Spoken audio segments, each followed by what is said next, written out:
my name is Stein Villumstad and I'm the General Secretary of the European Council of Religious Leaders, which is the European expression of Religions for Peace. Thank you. Mr. Villumstad, what does Religions for Peace mean to you?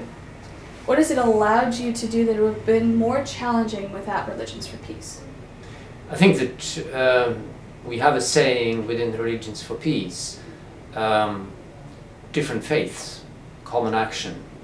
And I think that speaks a lot to me and has done, meaning that Religions for Peace has taught me, I'm not saying entirely new to it, but really what it really means, that we respect each other, even if we have different outlooks, different religions, different faiths, life stances, but at the same time we have deep concerns together which can be translated into common action. These are nice words, but I've also seen and I've had the opportunity of being part of implementation of those nice words, at least to a small extent. Thank you. Mr. Villumstad, could you describe a little more the kinds of work that you've been able to do with Religions for Peace?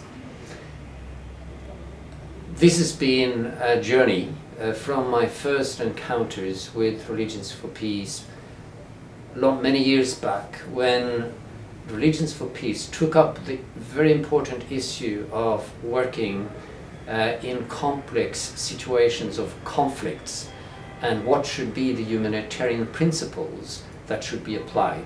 This was one example where Religions for Peace was involved. I was at that time involved with humanitarian assistance, so that was my entry point into Religions for Peace.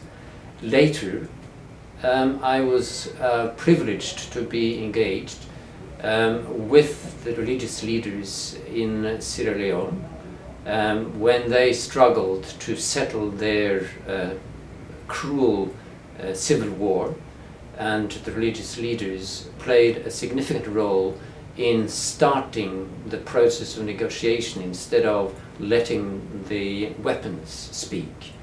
And that was a very demanding but very rewarding process, where I cooperated and was privileged to work with Dr. Venley, as he was the General Secretary at the time as well.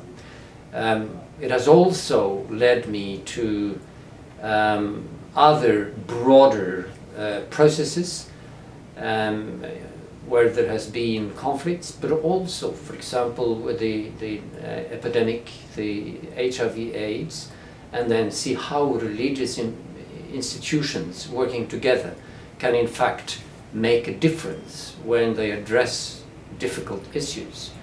Another issue that we have been involved in, particularly with the UN, but also with broader coalitions, is the issue of weapons and the destruction of weapons, and trying to promote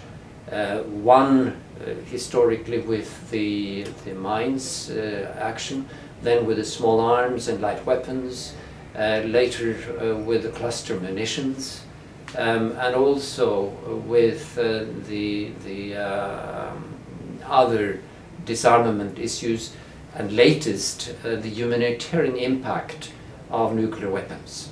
So these are a range of issues that have been issues that Religions for Peace engaged in. And of course, having also been in the office of Religions for Peace in New York for some years, has also given me this broad and global outlook of Religions for Peace and what it means. Thank you. Mr. Villumstad, one of the concerns we often hear is that multi-religious work somehow diminishes one's own faith. How would you respond to that concern? I would definitely say that I don't agree with such an observation. Yes, if the multi-religious cooperation means that you kind of look into a syncretistic type of approach, where you say, it doesn't matter whether I have this faith or that faith, our concerns are the same. Well, we need to say, in my faith, this concern is important, and I'm listening, that your concern is the same even if you represent a different faith. And let us, based on very serious commitments within each of our faiths, address this. And I think that is a strength, not to diminish the meaning of my own faith, but in fact build on that when we look into how we work together. Thank you.